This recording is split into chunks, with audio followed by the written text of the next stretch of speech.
Hi, I'm Jack Canfield, and you may know me as the co-author of the Chicken Soup for the Soul series and author of the book, The Success Principles, and do a lot of trainings around the world.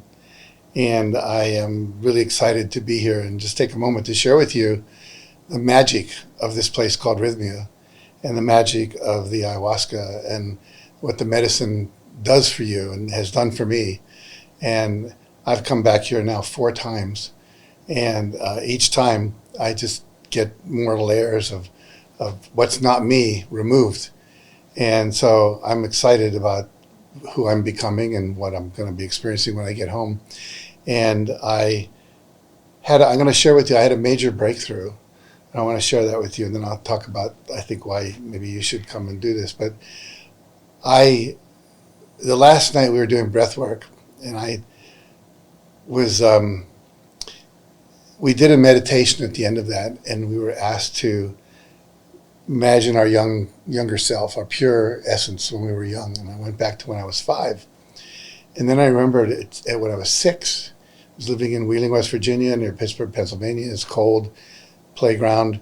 And we used to take water and put it on the playground. It would freeze and make these ice runs. And you'd run and jump on it and try to slide as far as you could. And I didn't do it very well. I'd fall down after a foot or two.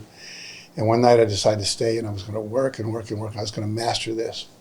And I remember it was dark, and a policeman came by and said, "You need to go home now." It was that late.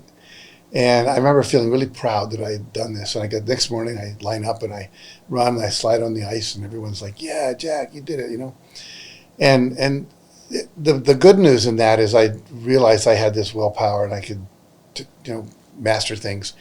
But the bad news was, and this is what I saw literally last night, is that I realized that I had to become really good at something in order to be lovable. And it led to a place in me that was like I had to be more than enough to be enough.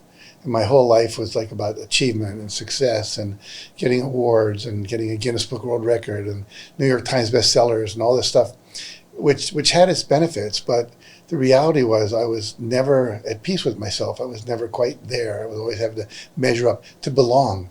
I wanted to belong to those kids. I wanted to be in. And I was sacrificing the pureness of my soul, if you will, in order for acceptance. And when I saw that and I realized that's what I've been doing, I started to cry. And it was like just realizing that I don't want to do that anymore. I don't want to have to be a perfectionist in everything I do, and just be myself, just relax. And I feel so relaxed today. I don't know if you can feel it. I feel it as I'm speaking to you. And that was just one of many things that happened for me here this week. And last time I was here, I had this experience where I literally went back to my mattress, and all of a sudden I was sitting there and my eyes were closed, and this cross was coming toward me.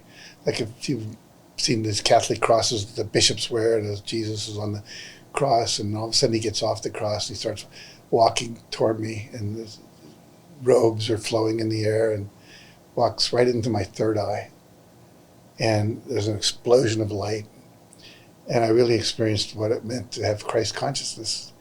And I was in bliss. I was in bliss. I feel like I'm in bliss now, but it's a different kind of bliss. There's a spiritual bliss. There's a joyful bliss. There's a just allowing myself to be myself bliss. So I just am so convinced that this is so powerful. One of the people here this week was a psychiatrist who basically said, I've been doing psychiatry for years, and what we accomplished in 4 days takes 10 years in psychiatry. So literally, this is a transformational leap, if you will. And so if you're watching this and you're thinking about participating, I want to strongly, strongly encourage you. If you're feeling at all drawn to it, take the step and come to Rythmia. I'll be coming back again many, many times.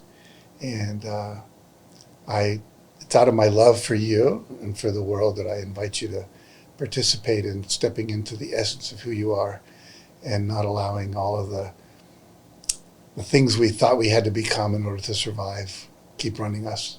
And as we do that, we create a world that works for everybody, which is my life purpose, as I describe it, is to inspire and empower people to live their highest vision in a context of love and joy.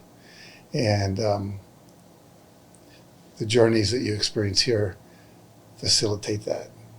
So I love you, and I encourage you to come be part of this.